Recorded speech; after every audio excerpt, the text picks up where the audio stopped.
ladies and gentlemen, and welcome to Anime Watch Club, a bi-weekly group discussion and review where the host of the What Do You Say Anime podcast nominate and vote on shows that we haven't seen or shows that hopefully lead to a great discussion. On today's episode, we will be reviewing the 2026 anime Fate Strange Fake. Or will we be reviewing Fate Strange Real? Who knows? Let's meet today's chosen heroic spirits. First up, I spun a wheel of the 26 different classes offered in the Fate universe. Jolene, your assigned class is Alter Ego, a class that manifests a copy based off its independence and personification of emotions. Alter Jolene, how are we doing tonight? We're doing pretty well. I like that. Me and my alter ego both. Hell yeah. Welcome.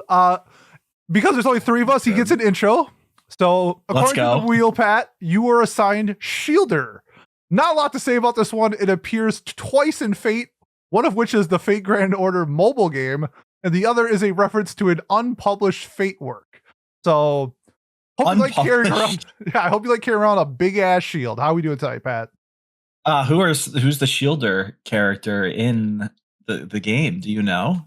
Some random. Her name's Mash. She's like a waifu character. Yeah, there's two of them in the game. I haven't heard of any.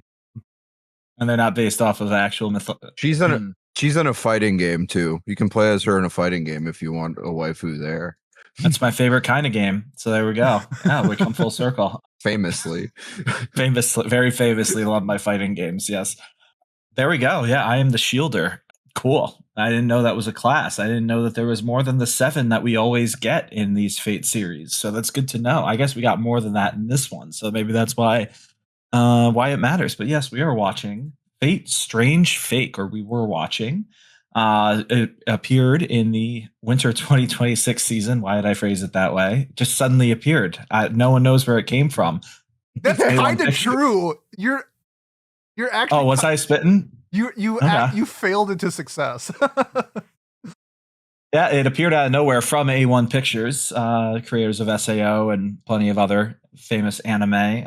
Sourced from a light novel, action, fantasy, and urban fantasy themes and genres. So, before we get into the spoiler-heavy 13-episode show, let's get our first impressions and whether we would recommend it or not. Pete, just to include some context as well for listeners, how much of Fate have you consumed? Because it's obviously a very large franchise in anime. Maybe that'll add some context to your opinions and everybody else's as well. So yeah, go ahead, Pete. Yeah, I kind of wanted to distinguish myself. As much as of an anime fan I am, I'm kind of a tourist when it comes to Fate.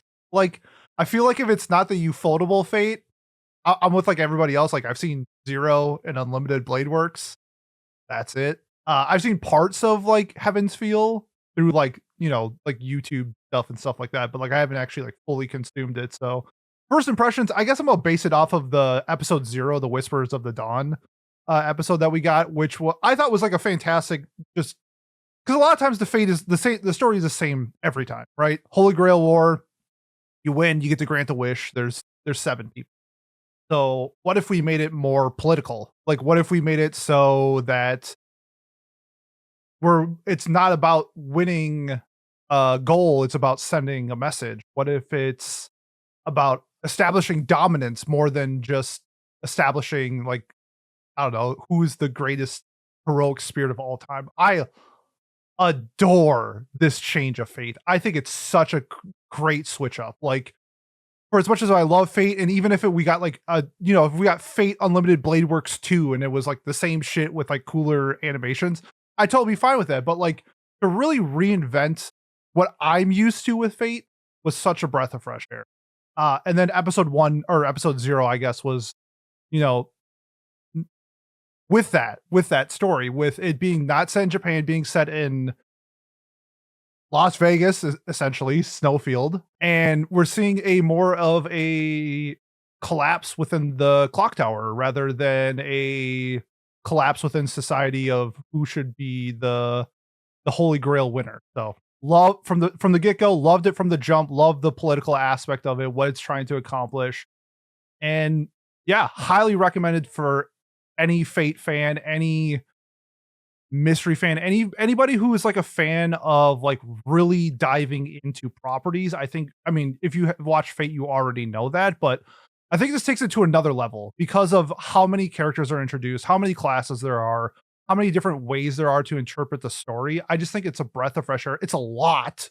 And I'm very glad I've seen this twice now because there was a lot of shit I missed the first time that I picked up on the second time. So highly recommended for Fate fans. Highly recommended. I mean, just in general. I mean, I just think this show is fantastic. Like through and through. I have like one complaint outside of that. I think this is one of the best Fate franchises I've seen so far. So 2 thumbs up, highly recommended. All right. Jolene, what about you?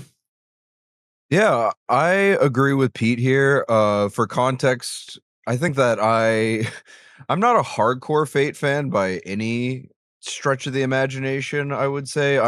I know enough to LARP among people sometimes. I've done like wiki dives and stuff like that, but I wouldn't say that I'm by any means an expert. It's something that I sort of find interesting, but it's not interesting enough to me to where I'm going to just like go out of my way to play like the gotcha game and watch all these TV shows and that sort of thing, you know.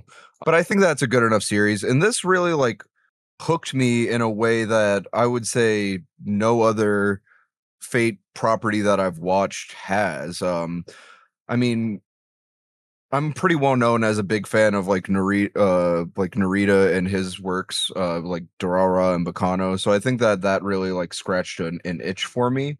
I really love the way that he handles like these large and varied casts, and I think that like the first few episodes of this show do a great job of introducing this massive cast that you're going to have to get to know. Now, whether or not they succeed in this cast being properly utilized is up for debate, I would say. I personally enjoyed it quite a bit, but I can understand why other people might have wanted a little bit more out of it. It definitely feels a bit rushed at points, but overall, I enjoyed this quite a bit. I think that it is extremely engaging and would definitely recommend it. All righty. Sweet. And I would also recommend it if you like Fate and like it feels like it's a good next step or next addition to the series. I thought, yeah, taking place in the US was pretty silly. Like it's a fun little twist for us American fans. I was frustrated by it, and I'm also someone who's only consumed Fate Zero, not necessarily by. I guess it is technically by choice because it's all been out for forever now. But it's more like I feel like I've already seen the peak of this show, right, in this franchise, and seeing Fate Zero. So I was coming in not expecting to be blown away, I guess, and I don't really think I was. I liked it enough to want to recommend it, and I want more. But a big part of that is because I feel like I feel frustrated after 13 episodes. It felt very like Jolene said, to me at least, it felt rushed, but it also didn't go very far either at the same time. And we'll get into that a little bit later. I guess like there were certain aspects that felt rushed versus others. But I would still recommend it. It was very fun. I had a great time with the fights, with the characters. Yeah, it's always a fun reveal when they do reveal who the actual servant is. You know, they can hint at it, and some come out and tell you, others don't. And I really enjoyed that aspect of it. So, especially as a history nerd, this was a pretty cool season in terms of who they included. It definitely opened up the universe compared to Fate Zero, very much heavy reliant on like the true mythological people. So yeah, I'm looking forward to talking about more of it. I think that is 3 recommends from us. Smaller cast today. Some people sick and out and doing whatever, but I think they also would have recommended it based off of what we heard. And yeah, let's do a quick synopsis. Miles, also known as Pat, this episode is going to do that real quick. A new Holy Grail war is emerging in Snowfield, Nevada, where mages from around the world summon servants, heroic spirits drawn from myth and history, to fight on their behalf. However, this war seems to differ from the previous ones. What?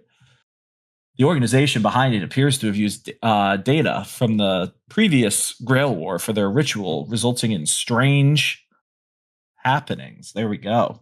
It's strange, fake. There we go. With hidden agendas and unpredictable forces at play, the line between fake and true Grail War becomes unclear, turning Snowfield into a dangerous battlefield. Bang! Spoilers going forward. Let's enjoy it. Who wants to start with the first talking point? That normally is Miles, which is now me again this episode. So I guess it's a good question to start with. For those of us that watch, I guess I'll ask you guys to identify. Did you watch this as it aired? I think Pete, you mentioned that you watched this twice now, so I assume you watched it as it aired and then rewatched it for Club. Jolene, I'm curious on your thoughts as well. With the TV series suffering so many high-profile production delays, did the final product really justify waiting for it, or did the pauses kind of hinder your hype for it? Because I, as someone who didn't have to wait at all and just consumed it all myself, I didn't notice a dip in production personally. Like there were a couple scenes that looked a little goofy, but overall, it stayed pretty consistent throughout for me. So what do you think? Well, I think it's more related to this was announced in like, I don't know, 2020 or something like that. And then it was Really? announced. Oh, dude, it's been announced forever. And then it was initially announced that this was supposed to air the first season of 2026. Sorry, it was supposed to air the last season of 2025, and it aired the first season of 2026. I think I got that. So yeah, like a season late, like 3 months or so. So like it was one of Okay. those things where like we never really knew. At least from a Western perspective, I never really knew when we were actually going to get it, because I think we got episode 0, and then like 6 months later we got the actual series, something like that. Someone can correct me on the timelines, but there was a huge span of when it was announced versus when we actually got to watch it. So, I guess in terms Yeah. of production, if we're talking just like pure production, I think it's like the same thing that Witch Hat is doing this season, where they took their sweet ass time, delayed it to make sure that they got it correct before releasing it. Because sort of like Witch Hat with Bug Films, when they kind of did it with Zom 100, they dropped the ball a little bit. We had delays and all that stuff. So I'm much more in the camp of delay it, make sure it's the product that you want out the door, and then release it. But from like a perspective, like a production perspective, I thought they like killed it. Like A1 has a different style than say like Ufotable, with how they do like their animations, especially with like shading and lighting. So they worked it in like different ways. While it was still visually like appealing, it wasn't to like the same level as like Ufotable would be. But I think that what really set Strange Fate apart from other Fates, and what A1 made it special, is its sound design and OST. Like from a production value, they just knocked it out of the park.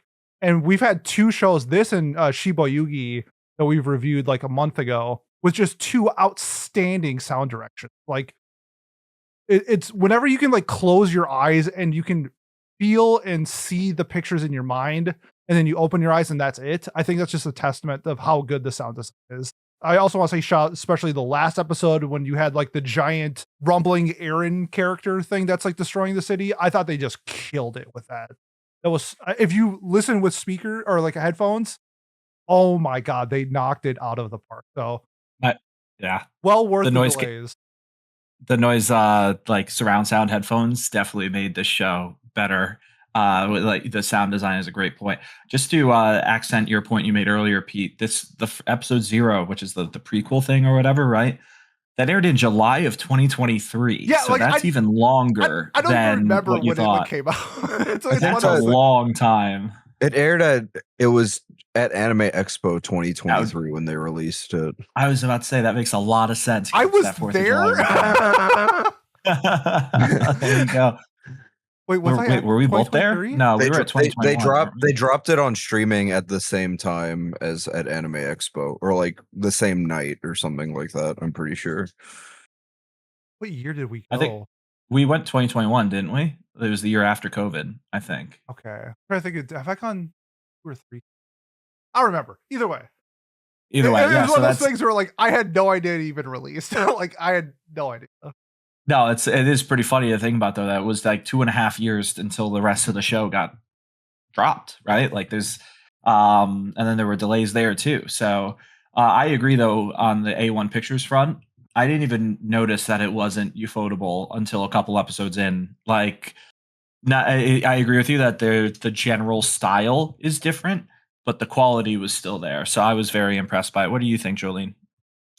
Yeah, no, I definitely agree. I actually kind of like, I'm not huge on Ufotables like style choices. Like it looks good, don't get me wrong, but I think that it's like very, I'm not going to go into it, but it's just not, I don't think it's like the best thing ever like a lot of people do. Maybe the Heaven's Feel movies are different. I haven't watched them. I've heard that they're really insanely done, but you know, when I'm talking about like your Demon Slayers, your Unlimited Blade Works, that sort of thing, like I liked the sort of like rougher style that they had to this. It added a lot of character to it, in my opinion, especially for like the fight scenes where you have characters like fly, like whenever Gilgamesh is like flying around, like blasting swords at things on a spaceship, fighting people. It's like, damn, this is sick, actually. Like, and the fact that you can see like impact frames and, you know, weird, like,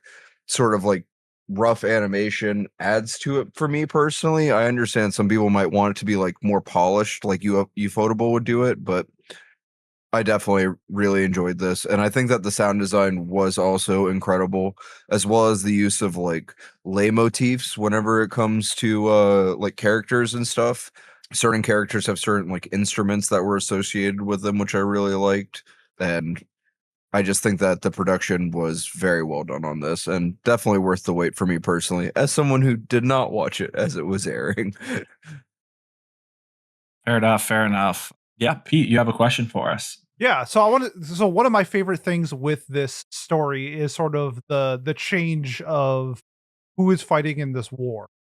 And with that, we have encompassed a cast of characters that are both real and fake.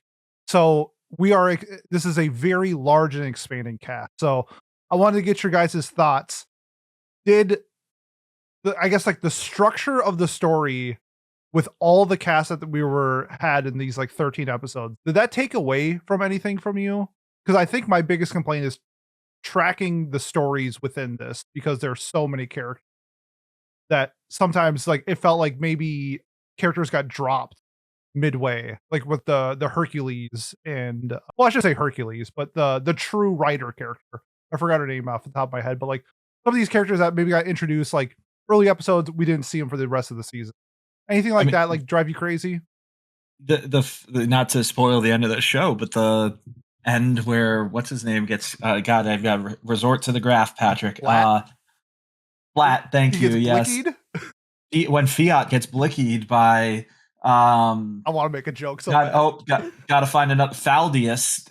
There it is. Or his gang. Like that's, I forgot that character was part of the show. He hadn't been referenced in like 3 episodes, you know? Like, and like you mentioned, right, the true writer, I forgot she existed. There's so many characters in this show that only get like partly referenced or brought up and then forgotten about for a little bit, that it's like I felt very confused, and that is my biggest complaint with this by far. I mean, you think about the original Fate Zeros or the Stay Night or any of the Heaven's Feel movies, right? Like you think about how much runtime those have. That's basically 2 cores worth of runtime, and they have half as many characters as this show does.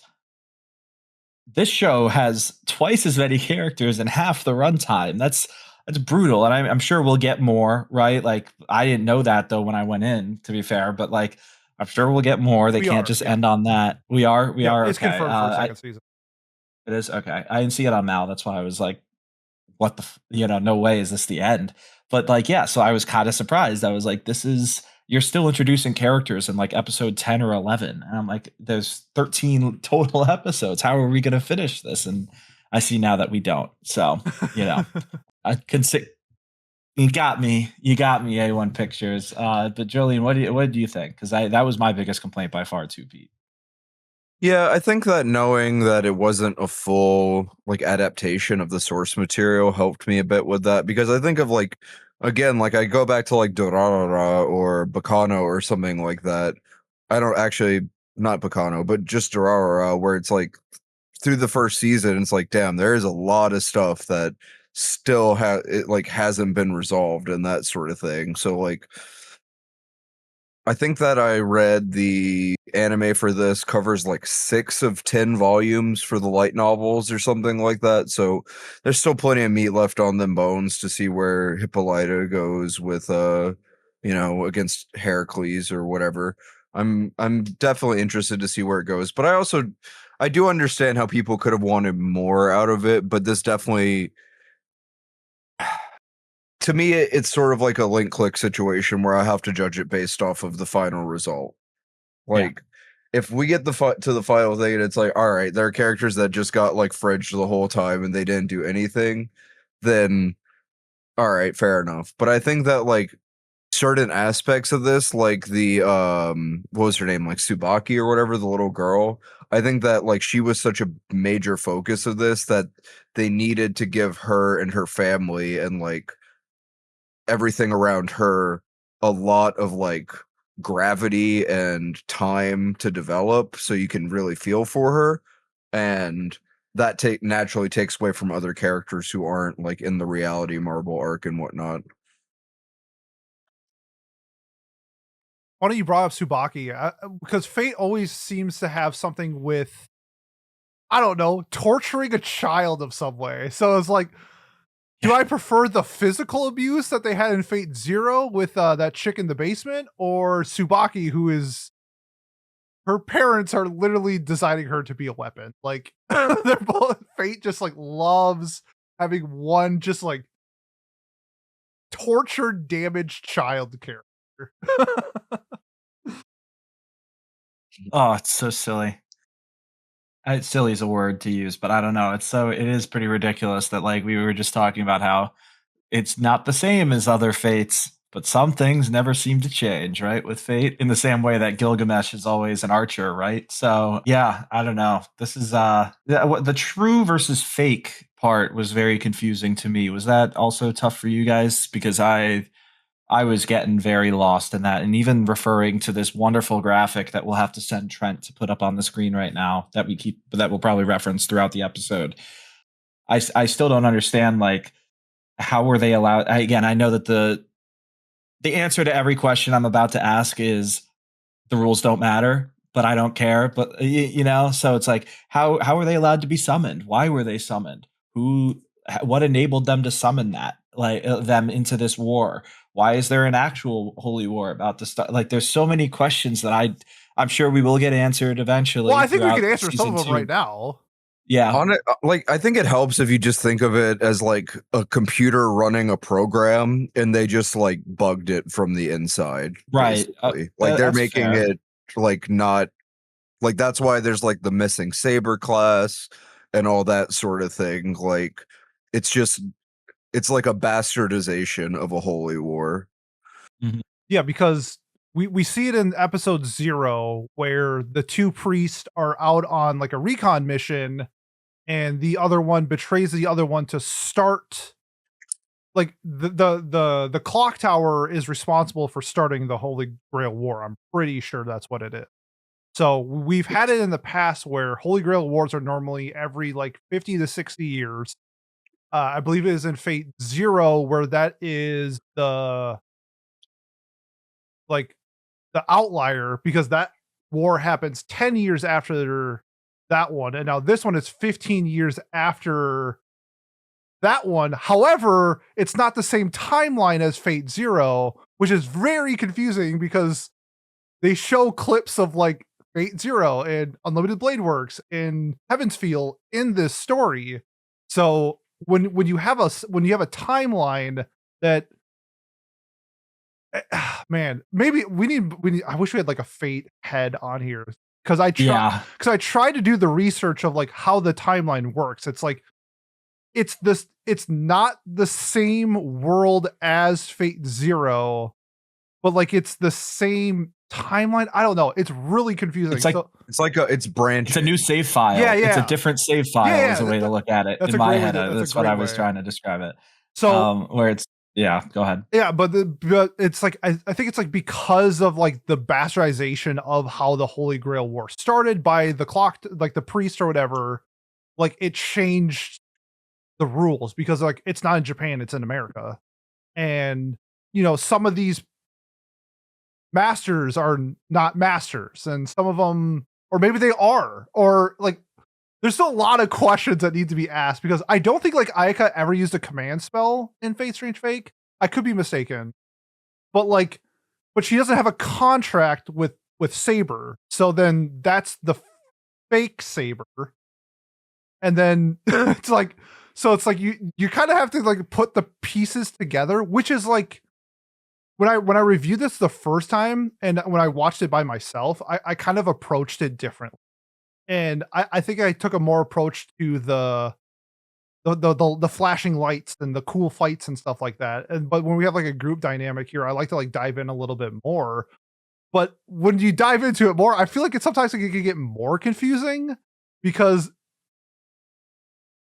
the light novel has been out and there are answers to some of our questions. So where I'm like trying to like toe the line of like what was introduced in the anime versus what's in the light novel versus the information that we have, it can get tough. So I would say it reminds me a little bit of like Evangelion in a sense where if you wanted to dive deeper into a property, it's all there. You can. I think it's fascinating what Fate can do. Like there's a reason why it's so popular. It is a fantastic franchise for those who want to dive into it. I'm not that person. My Fate is Umamusume. So, I mean, if you think about it, it's Umamusume is Fate. Like, it's very similar. Yeah. So I just love properties that if you want to and dive into it more, it's there. So, but I am confused. Y'all hated on Bungo Stray Dogs. Y'all hated on Bungo Stray Dogs. And I will die on that hill. The show's terrible. We're going to have to watch the second season at some point. It's never winning. It could. Never say never. You'd have to bribe a lot of people. Yes, you would. It's like our 6th lowest rated show or something. Deadliest Warrior is very similar to this show, it feels like, right? Like, do you remember that TV show on Spike? Or Spike. It was Spike, not History Channel. You're right. Yeah, I think it was on History later, though, right? I don't know. It had to have been, surely, right? That was such a fun show, but that's how I feel like Fate is very and Umamusume, to be fair, too, is very similar. They're in that same vein. Which class would Goldship be? Which one uses their Berserker? Probably, I guess, technically, right? Yeah, probably. Berserker. It just like so in this conversation, I think you brought up a good point, Pete, where it's like, yeah, when you're just watching yourself, big flashy lights, blah blah blah, boom boom pow, yada yada. Like right now, I'm sitting here and looking at this graph even more closely, and there's no Saber class in the actual Holy War, or there hasn't been revealed yet. Revealed. We don't know. Yeah. Right. So it's like there's that, but then also, if I were to look anything up to try to understand it better as an anime only, I would get spoiled the shit out of me, right? 100%. Like, and that's where it's so hard to look stuff up when you're watching Fate, because so much of it is maybe it's hidden in plain sight, but it's very spoiler focused, like Fate Zero. Again, I'm glad we haven't talked about specifics of the show yet, but like it is very, very spoiler heavy, and like things that get revealed later in the second half of the show make the first half of the show make a lot more sense. They right? Spoiled the entire ending of Fate Zero in the story. Sort of, yeah. They kind of do. No, it's not even sort of. They showed the exact. They go to a flashback. Yeah, they literally go to a flashback of the ending of Saber destroying the Holy Grail. Oh well, that part too. Yeah, that's true. I was thinking more of them sitting all talking together, doing their night.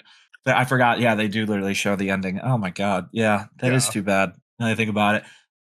Well, the person I want to watch it with still hasn't seen this either yet. But yeah, the whole point being, it's like this is very like convoluted, and I feel kind of almost icky talking about it between the three of us who are not Fate heads, who would know what's been revealed to us versus what hasn't, because we're not going to be able, we don't know yet. We don't know if, like, and Jolene, you mentioned this earlier, like, yeah, I'm saving judgment for when the show is fully completed, but it's like, I can't. So how do I critique some of the things that they haven't shown us yet? Because there's so many open-ended questions at this point, right? Like there's so much that hasn't been answered that I really would like an answer to. God damn it. You know, one of these that's probably a good question to transition into here is, who do we consider? We love transitioning. Happy Pride, yo. Yeah. Oh, yeah. Happy Pride. There we go. Who do you consider the emotional anchor of this story? That's a really good question, because I don't even know who I would consider it. Do either of you have an answer? Honestly, I liked the story arcs of the characters, but I don't know if there was like any real emotional anchor apart from me like feeling bad for Tsubaki, obviously, because that's like a child that's like super ill and being abused by her parents. Like that ending with her parents made me mad as fuck. Yeah. Basically, I was like, oh, I need to see them die on screen, actually. And then like I also like Enkidu didn't show up that much, or Enkidu, I'm not sure you pronounce it actually. Kidu. Enkidu didn't show up that much past a certain point, but I've always just been a real sucker for them and Gil's relationship, just based off of like the like legends that it's based off of. I think that it's a high point of Fate for me is their relationship. So I enjoyed that quite a bit, and by extension I also quite liked like Gil's whole group with like Tine and them. I thought that like it was just very well done, and you could really feel the like. I think that Tine probably had the strongest motivation out of anybody, with like being like, oh no, we got to put a stop to this and like get the stewards of the land back in charge and everything. So I would say that those characters probably for me. I wasn't really feeling like flat as much as some other characters until he got like pop smoked. Like I don't know, like I liked his whole like dealy, I guess, with Jack the Ripper and everything, but his character was just like, I don't know, I haven't seen any of the like Mage Tower stuff, so maybe that's why I don't care quite as much. I know nothing about the Mage Tower stuff too, so I was not as emotionally. I mean, I was sad when he got blickied, as he said, or bazookaed, but you know, He's probably not dead. Let's be real. he's almost certainly going to come. Well, my thought is that he comes back, or there's someone controls his body in some capacity, or something like Or that would make. Or the big boss man comes to America. Boop, boop, Yeah. boop, boop. For me, I think there's two. One is flat just because of his relationship with Lord El Malloy, just because that character is such an established Fate character. He is in what, 2 Fates, and he has his own spin-off show. So like I think that you can relate, or you can like emotionally attach yourself to Flat just because of, you know, his mentor is Lord El Malloy. But for me, it was Ayaka and Saber. I think they are. Oh, I can't wait to talk about them. I adore this pairing. I think it's fantastic in a sense of like this. I'm gonna talk about it in wrestling terms, so I hope you follow along. So the really cool people in like the 90s and early 2000s, the Stone Colds, the Rocks, and all that stuff, they got really popular by like doing crazy and wild shit, drinking beer, flicking people off, telling people to shut up. And that got them super over, and they were super popular. They were mega heels. Ayaka and Saber are the polar opposite. They are 100% the like pure good, it feels.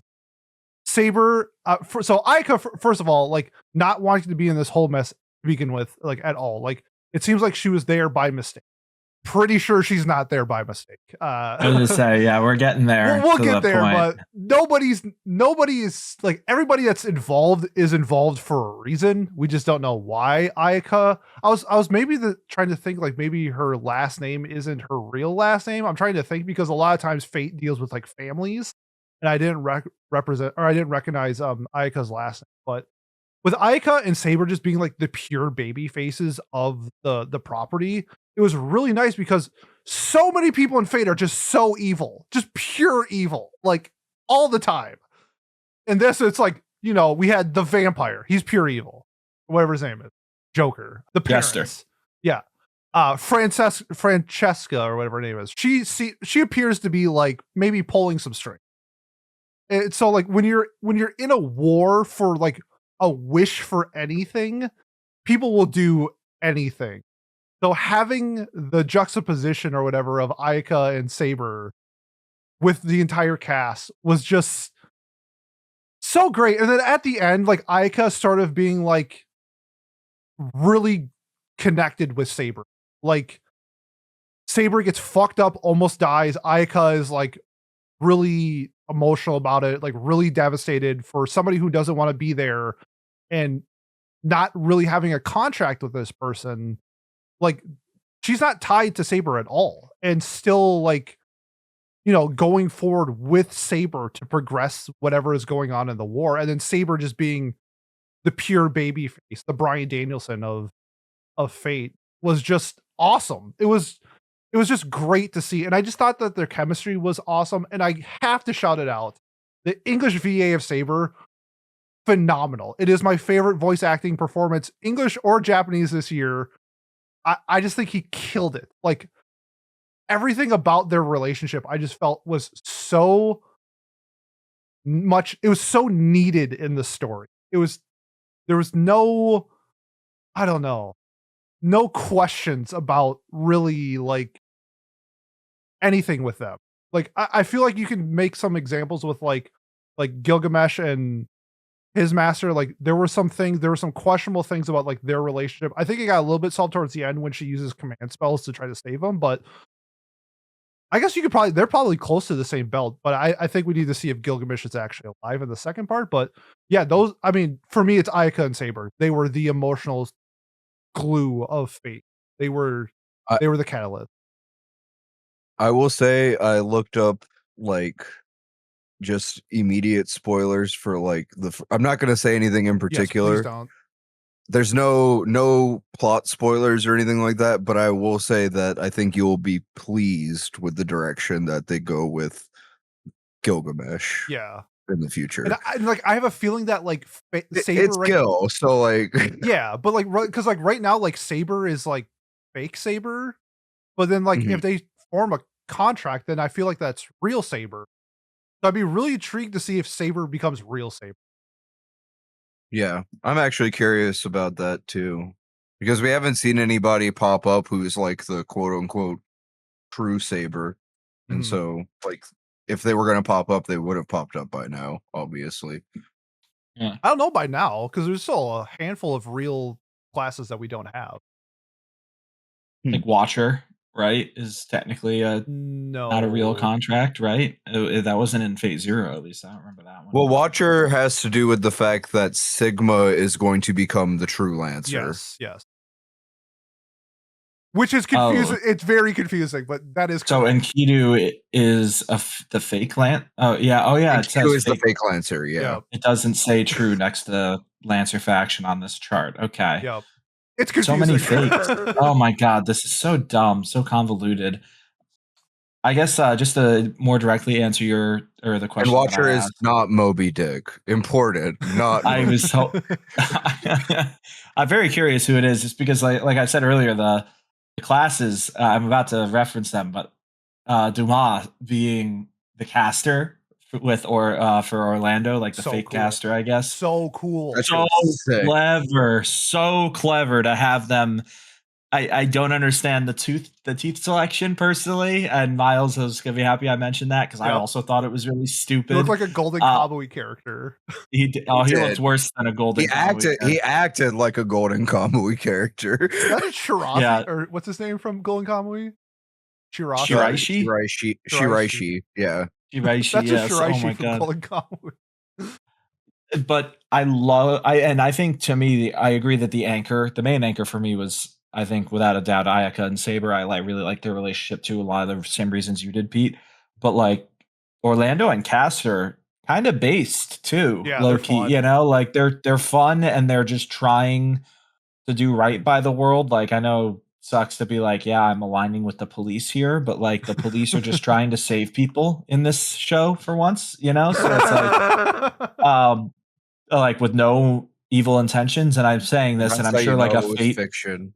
Well, I was just saying, I know that the Fate head out there is probably sitting there laughing at me because Orlando is going to be like the big bad of the second half of the show, and I don't know it yet. Oh my god, that'd be so funny. Well, you know, so but for now, he and Dumas are being very good people, and I really liked them as kind of like the Based and Chads almost, because like Thaldius, we don't know what he's up to with the assassin, other than at the end literally nuking Fiat off the map. And then I'm calling him that ironically. Yeah, Flat, whatever. I don't like that his name's just Flat. That's really stupid. I should change his name. They do mention that no child should ever be named Flat in that at some point. There we go. I'm as correct as I always am. Francesca and the Truecaster are. I don't like them. I don't like them. They scare me. I'm very scared. They are insane. And is that the self-cessed couple that Miles was referring to, or yeah, his master is his future self, who is also a woman. Wait, the caster Francois and Truecaster. His master is his future self, who is a woman. Truecaster's male. Yes. Oh, did not realize Francois that. and Francesca. Interesting. Okay. They confuse the shit out of me too, though. Like as like characters, I'm scared of them. I'm terrified of them as characters. Happy Pride, y'all! Yeah, you know, turned into cookies, Pat. Yeah, it's just raining down. Oh my god, that's scary. I don't know. So like, I guess the only characters I can actually like morally align with in any capacity are Ayaka and Orlando, right? And even that Ayaka seems to have something going on too, where they're pretending to be someone they're not, or they are a clone of someone that they're. We really don't know. Again, this is where I get struggle. We don't know for sure. I guess the assassin's kind of based, right? Like, I don't know. I think Sigma's pretty cool. Like, he just wants people to stop like torturing children, basically. Like, they want him to stop torturing himself, to be fair, too. Like at the start. Like, I get that though. I do agree. But he's also has that like is it Kurutsu God, from Fate Zero. Kurutsugu? He's the son of we don't know that yet. Yeah. They have the same. Oh, don't we? No. I thought it was pretty obvious. We don't know that yet. Well, thankfully Trent could bleep that out, and I didn't really hear it, so it's okay. But yeah, so that's someone that it's kind of implied though. I get where you're 100%. But they only show flashbacks of his past. Yeah, we don't know for sure though. So yeah, his past looks a little sussy baka for sure. I don't know. I didn't feel very like based by the Holy Church guy or the Jester or the mob boss that. I like that. The Jester stuff was just funny as hell. The ending of it was just, oh yeah, well I'm gonna call your boss and tell you that you're acting a fool, and then he's gonna let me kill you. And then he did. Yeah, it was pretty funny. Yeah, I don't know. The mob boss but he's the true archer. So then who's the fake archer? Is it's Gilgamesh. Gilgamesh. Oh my god, this shit's like what is going on? I'm sure we'll get an answer eventually, but like, man, I am confused. It's very confusing because Tine has command spells, yet Gilgamesh is the fake. So it is confusing. Yeah. But as usual, rules do not matter in this show. It's who right? line is it anyway. It's very true. Very true. I love that. I think the rules do matter. They're just really confusing and we don't know. Fair. I think that's the biggest issue is we don't know the rules. We really don't, do we? All right, we kind of already answered this. Oh, go ahead.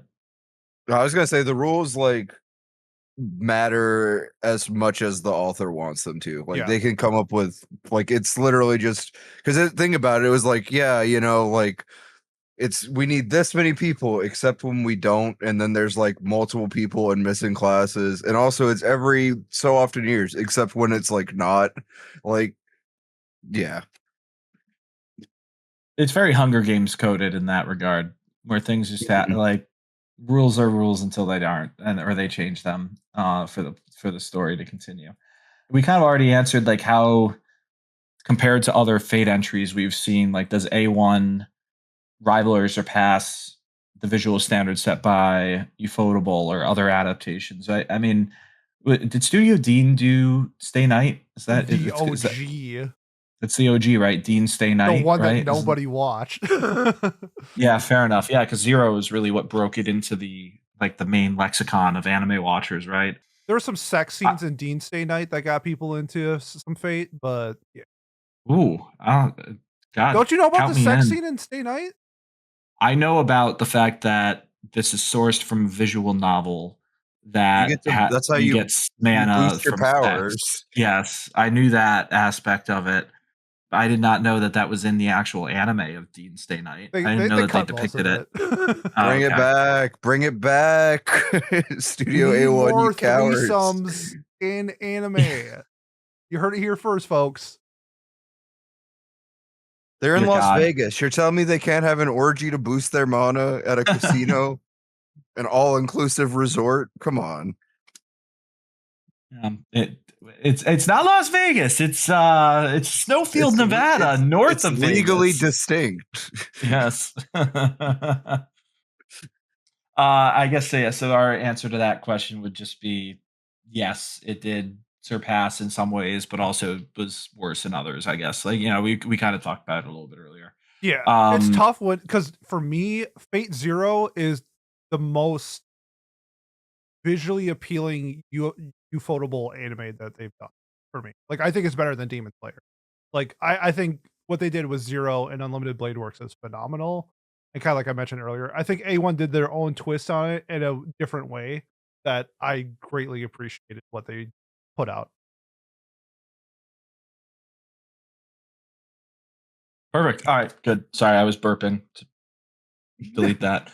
I was kind of hoping you would, someone else would talk. Keep it in. Yeah, please. Thank you. Well, I didn't make any noise, but I was like, try to, whatever, fuck it. We're doing it live.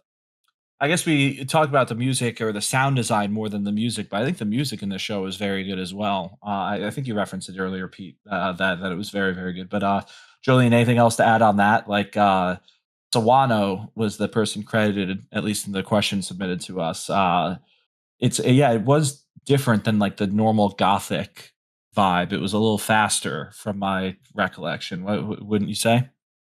Yeah, I mean, I think that the complaints that people have about it are definitely valid. I think, we're coming off of a year where Sawano has been in a lot of like kind of overexposed in a lot of ways, especially with like solo leveling and stuff like that, which kind of has like a pretty like samey sounding soundtrack, even if it is like solid. But so I get where people hear like these like sort of like rock inspired like themes and they're like, I don't really want to hear that whenever we have stuff like Call of the Night or Dawn to Dawn, where I know we have our complaints about Dawn to Dawn repeating music, but it's like still pretty like unique stuff. And I think that like it's valid, but the use of motifs and that sort of thing is really well done. And I think that the sound design wasn't necessarily focused on the OST rather so much as just the overall sound design. I mean, whenever like for me, my point at the sound design, like Pete had mentioned like his favorite, I would say mine is when Gil gets shot with those arrows. Like it felt like somebody, like I was listening on headphones and it felt like somebody was getting like shot next to me, basically. Yeah. But I enjoyed the OST well enough. I would say that there's a few standout tracks, but it's not like something where I would listen to the whole thing cover to cover. Fair enough. And I guess I would say, from his other works, I guess you brought up Soul Leveling. I personally don't like the OST of Soul Leveling like at all. So, it's one of those things where I noticed the OST in this one and I liked it a lot. So, I don't know if it's his best work, but I really enjoyed the OST from this a lot. I haven't seen Solo Leveling. Damn. Or To Be Hero. Yeah. So I have no other reference. And he did Rosa Versailles, dude. Rosa Versailles, that movie sucked, but that OST bang. He did Attack on Titan and Promare as well. Oh shit! Yeah, this dude's goated. He's done a lot of really. Same thing with Promare. Say what you want about that movie. That OST slaps. Yeah, I'm striking out here. I haven't seen any of his work, but sounds like he's done a lot of good stuff from what I've heard. So there we go. All right. Something you've seen, right? Let's. He did Kill la Kill. Oh, okay. There we go. That's something. Something I I mean, like. He did. Some He great also music he in did. that. He did. He composed some of the songs for 86 as well. So Based. 43. Yeah. Oh, sorry. Sorry. I had something stuck in my throat. It's Oh, I weird. got sneeze. Sorry. They should make a sequel to 86 and call it 6-7. 43.5, baby. Yo, 6-7 day was yesterday. Get out of here. I know now it's the boring day before the fun day tomorrow, right? Nice. Very Yeah. nice. Do we have a We're killing it do we have a today. Yeah, Champ this is Eagle question of the day? yeah. Let's do our Champ Even though like Eagle 6 of these question of the questions are day, his. which is the 6th question of Champ Eagle's list. But I do think it is the most important one, Thank you, or the one that we Eagle. will actually. Yeah, this is the one that we will actually, I think, debate on rather than just be like, yeah, we're all on the same page on, because I think we pretty much have agreed on everything so far. It's really too bad Miles couldn't be here because it sounds like he really was negative, more negative than we were, whereas most of us are like neutral to neutral positive. Oh, I'm overwhelmingly. I will tell you. Overwhelmingly positive. Fair enough. I'm trepidatiously positive. I like That's a good that. word. Good word. Well, Yeah. word of the day calendar doing well for you there, Pat. I wish I had one of those. No, my brain is just cursed with knowledge. Which tortured now life Eagle you question. live. I do live a tortured life with a beautiful puppy. Oh yes, you're staring at me. Yes, she is. She's been hearing my voice talking this whole time, so she's been wondering what's going on. Join the Discord if you want to see photos of said puppy. Sick plug, Pat. Thanks, Pat. All right. Thanks, Pat. Yes, the actual question from Champ Eagle. Which master servant pairing had the best chemistry, and which is a total show? What the hell? Shit show. Shit show. Why did it delete the word shit show when It I was the copied poop it over? emoji. That's why it's on Notepad, so there's no emojis. That explains why. Please don't edit that, Trent. Make me look like an idiot. I don't care. Yeah, so which master Incredible servant stuff. pairing is the best chemistry-wise, and which is a total shit show? Does anyone have like very strong feelings that would like to start? For shit show, it's the guy who looks like Wesker from Resident Evil and Hercules or Heracles. Yeah. I don't know what the fuck is going on with those two. Like they just kind of seem like they're doing their own shit all the time, like not together. That they seem like the wild, chaotic batch. He does look like Wesker, doesn't he? That's the Damn. whole time. I was Yeah. just like, I never really like. I think that's his name. Is his name Wesker? Yeah, Albert Wesker. Yeah, he looks from yeah. Resident Evil. Yeah, he looks exactly like him. And then so they were my shit show. And what was the other part of that question? Who's your favorite? Which one had chemistry?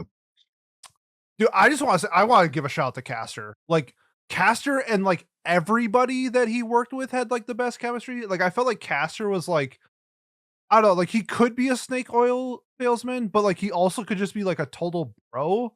Like the fact that like he has a contract with Orlando, but like he's pimping out his army. Like he gave that dude like the bionic arm or whatever. So it's like he's helping out all the homies. And then he had that like really nice interaction with Flat when Flat asked him like, "Oh, which Dumas are you?" And he's like, "Is it this one, this one, or this one?" He's like, "I don't know what those other two are, but it's the second one." Yeah. Stuff like that was dude, Castor and Saber were just bros.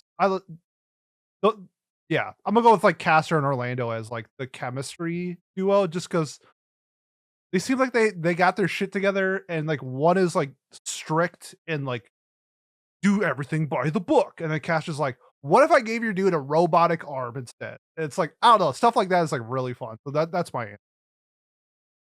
I'd agree that those are my two favorites, Orlando and Castor. Fake Castor, I suppose. So I like Saber themselves. I don't like Ayaka, so that doesn't count as chemistry. And my least favorite, I mean, so is Jester Assassins? No. No. Jester is just like obsessed with Assassin. Yeah. But they're in the Assassin faction according to the graphic. But no, they're not. They're different. They're separate. That's just the closest character he's related to. Jester's, Got it. summoned Assassin. Assassin killed Jester. Jester is a vampire, so like he was fine. And now Assassin's all running around amok doing whatever she wants. Yeah. Okay. And she's also like part of the glitch aspect of it because she's just like somebody who like killed some people, more or less. She's fake assassin. She's a part of an assassin group, but she's not the leader of the group that started. It's from like the year 1080 or something. It's some like Middle Eastern assassin that she's a part of. Yeah. Probably like the Hishinshin or whatever. That's what that's what it is. Yeah. I know they mentioned it in the show. That's literally where the term assassin comes from, and they were called that because they were smoking hash all the time. Hey, look at that. Yeah. I definitely agree with you on Caster just being great. I love I know people didn't like the like checkered teeth, but I was looking into it, and I guess that the reason why he looks like that is because he has he's altered by the fact that like Alexander Dumas has like copyright scandals and like ghostwriter scandals and stuff like that. So it's meant to be the public's perception has like warped how he looks more or less to make him look more monstrous. But it's not like a full he's not a full-on monster because like the details of the case are still unclear. Like if it was somebody where like it was just full on we learned that this guy sucked real bad in a lot of ways, then he would just be like an actual monster. That's so cool. That's why Flat asked him, which Dumas are you? That's so because sick. There's multiple ghostwriters. That's so sick. Oh, I love that. Yeah. Badass. Yeah. I would say he's that supposed to be black as well. Alexander Dumas? I don't think so. I'm pretty sure he's black. Oh. I guess he's like darker skinned than Orlando, so maybe that's like he's like light skinned or something. I don't know. I was surprised. I thought he was. Maybe I'm misremembering my historic French authors, but honestly, maybe I don't know much about like the real life Alexander Dumas, but like my absolute favorite, by the way, like I mean, who can deny the power of a non-binary person playing with a puppy in a forest? Enkidu and his wolf chimera master just like not giving a single shit about what's going on was peak for me. And I really enjoyed like the scene between those two and Saber and Ayaka. I thought that it was like just a really nice like real recognize real moment on Enkidu's part. And I guess the chemistry, there from Archer and Lancer, or Enkidu and Gilgamesh too. Like that's something that's very well documented in like the trials or the story, the Epic of Gilgamesh, right? So it makes sense that they're very close. I very much look forward to for them to actually really interact in the second half of this show when it eventually does come out, because I think that I can't imagine Fate's gonna stray too far from the story or the epic, and in that case it should be pretty damn cool to see how they flourish together, because that was Gilgamesh's closest friend, right? An ally and trusted person in many different capacities. So I'm curious to see if they truly adapt that. Hope so. If Gilgamesh is still alive. Yeah, who knows? You never know. Maybe they do kill off the most popular character in the first half of a 2-part show. You never know, right? I'll be honest with you. I think that'd be fucking awesome. Like it would be pretty cool.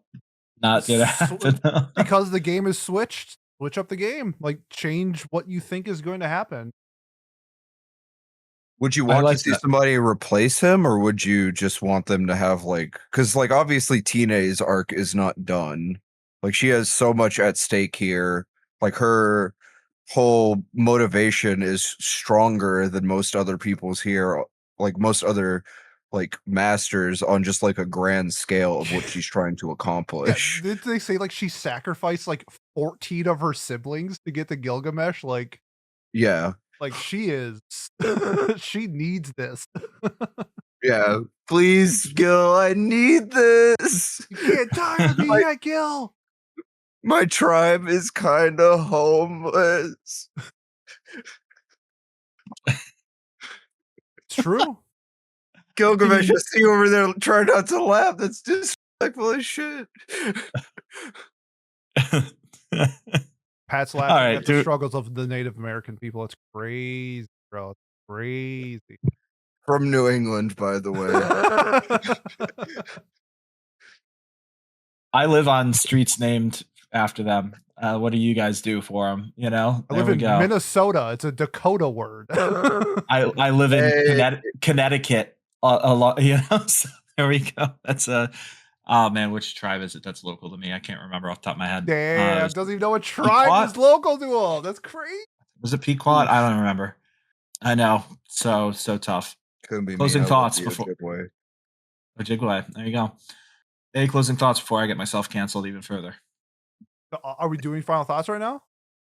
I guess before we do final thoughts was what I meant to say. Anything else that we wanted to get out before final thoughts? You want to do the final thoughts before the final thoughts? Well, just like a final talking point, maybe, or something. You know, just in case anyone had something that they wanted to ask the broader class. I'll ask a quick question. Did anybody notice any like Easter eggs to the characters about the war itself?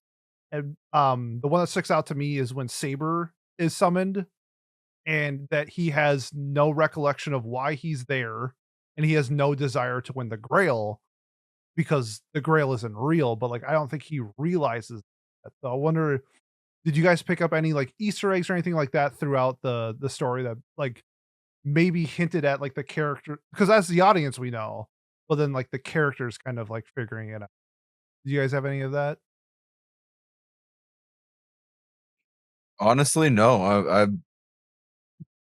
I was just along for the ride. I was with the characters the whole time, honestly.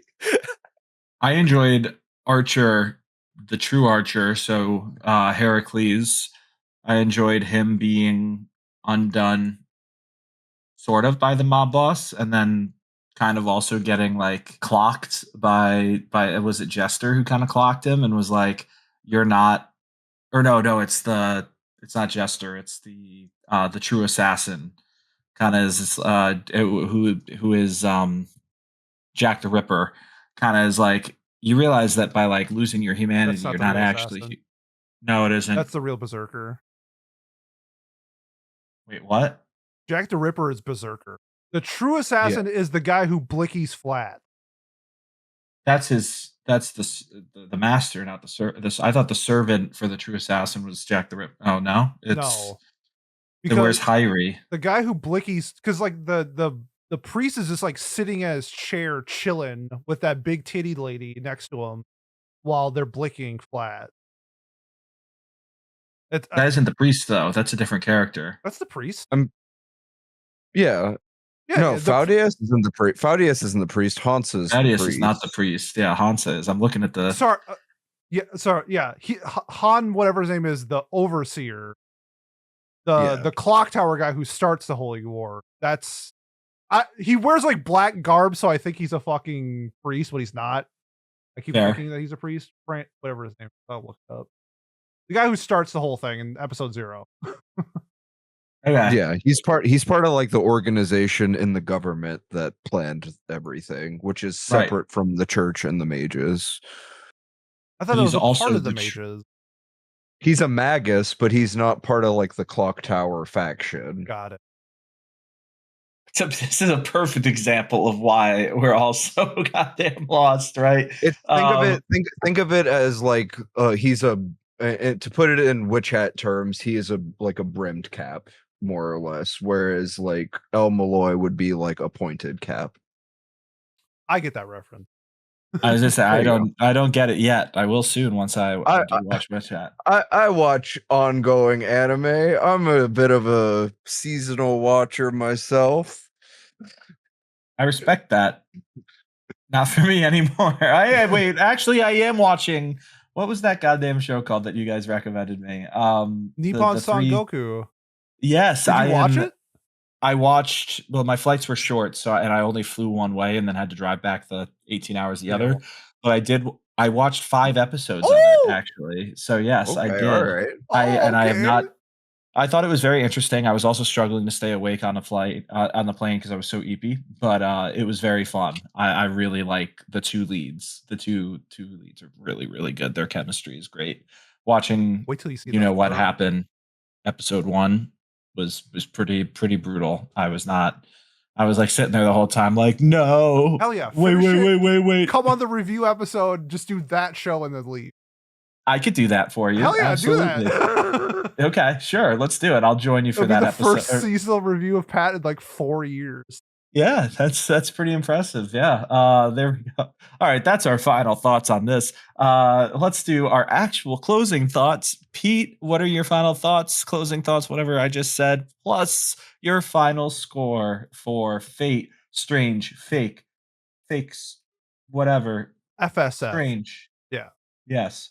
Yeah. Okay. So, I think this has the potential to probably be better than Zero and Unlimited Blade Works for me. I just think that the story that they're telling is fantastic. I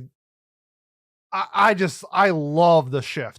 I love the shift of what they did with this story. I think it's fascinating. Hopefully they can land the plane. We got a lot of moving pieces, and I don't know how much more content we're going to get, but I think they really did set up something fantastic in this season. Like the blocks are laid.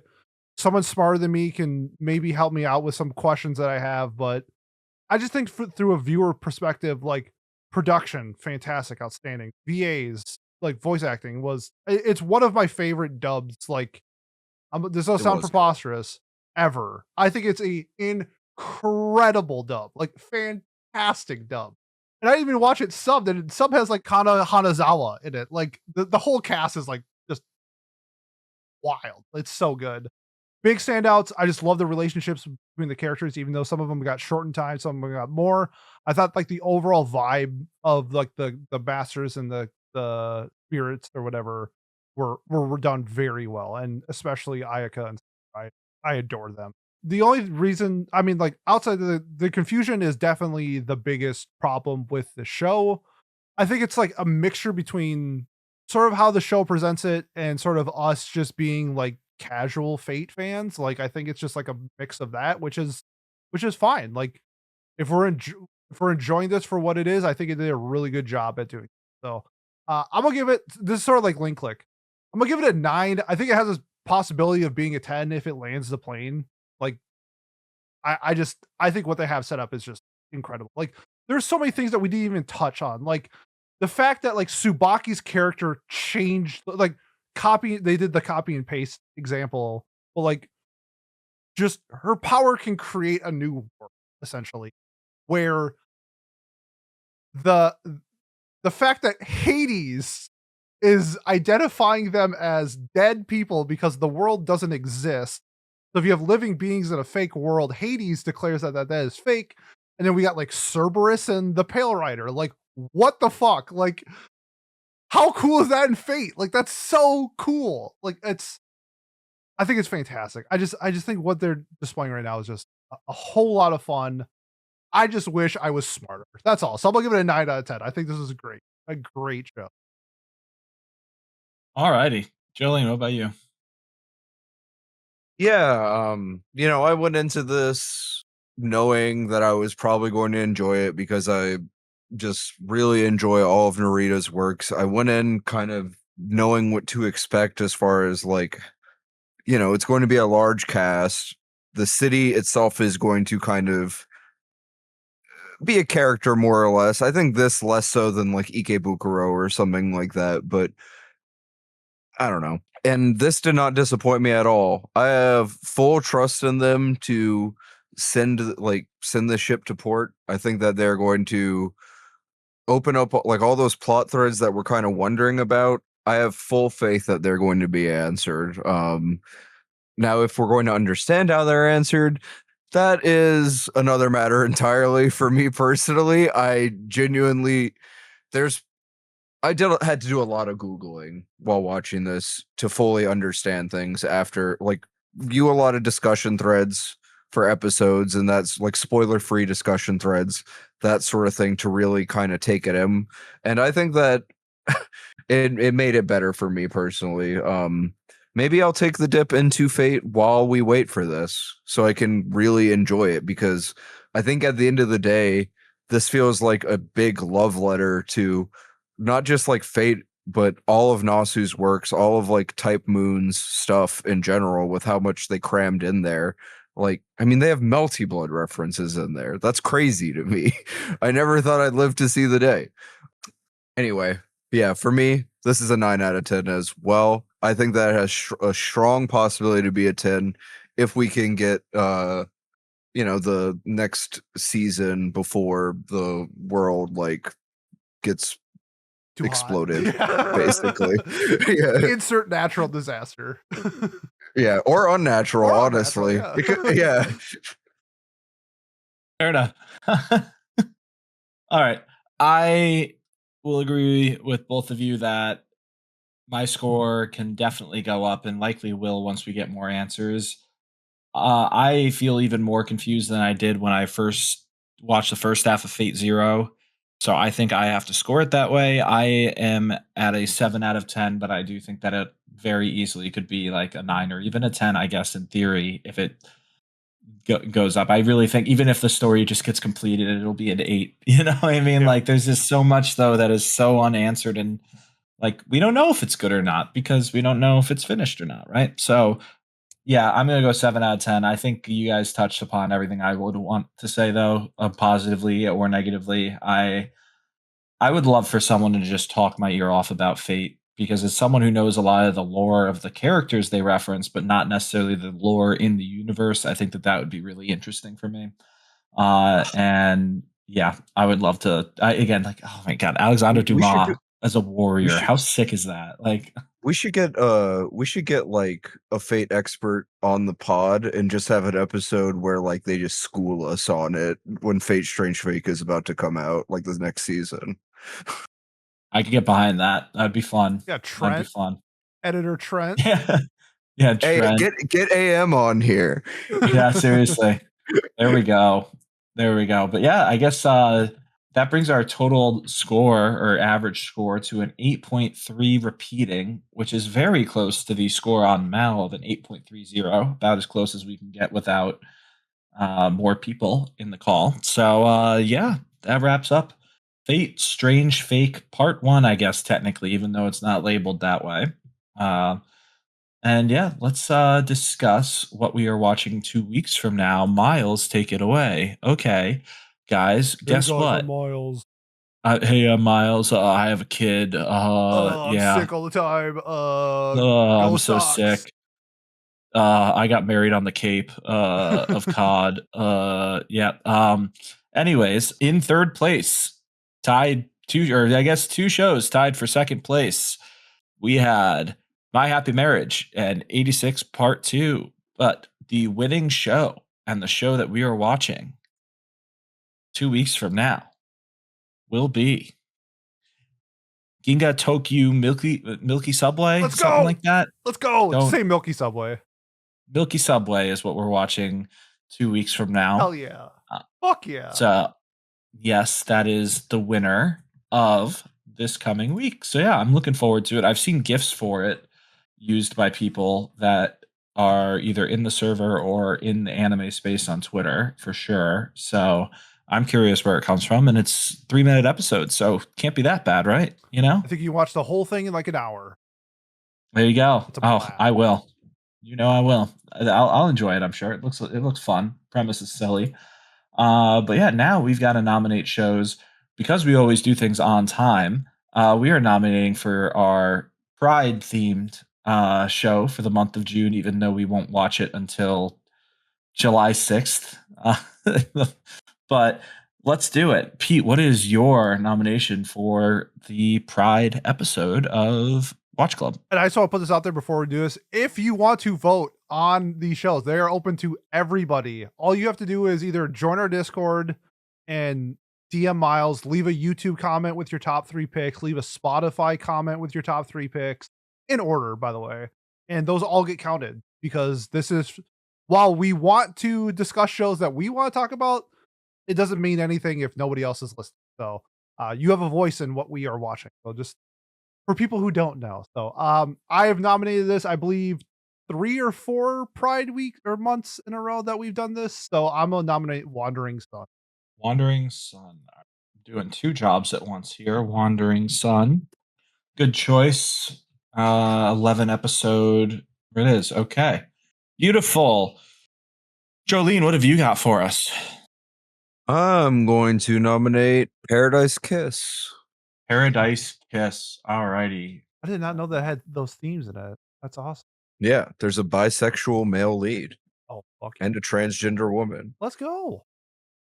That's those themes, all right. There we go. All right. And I am nominating in particular because our good friend Miles could not make it tonight. This monster wants to eat me, or Watashi wo tabatai hito denashi. Good pick. Sounded interesting from when he sold it to me during this episode, and I am interested. So yeah, those are the only 3 shows nominated. Look at that. Wow. For Pride Month for us at Watch Club, and that wraps us up. So Pete, why don't you take it away? Thank you guys for listening to Watch Club. Yes, thank you. And if you have made this far and you want to support us, the best way to do so, like, comment, subscribe, leave a review, whatever platform you're watching or listening to us on. Next week, we will, or I guess I will be previewing the upcoming summer season. A lot of sequels, some new shows, but I think it's a sequel heavy season, if I'm not mistaken. Otherwise, if you are here for Watch Club, we will see you in 2 weeks for Milky Subway. Let's go. All right. Thanks, and we'll see you next time. Peace. Bye-bye.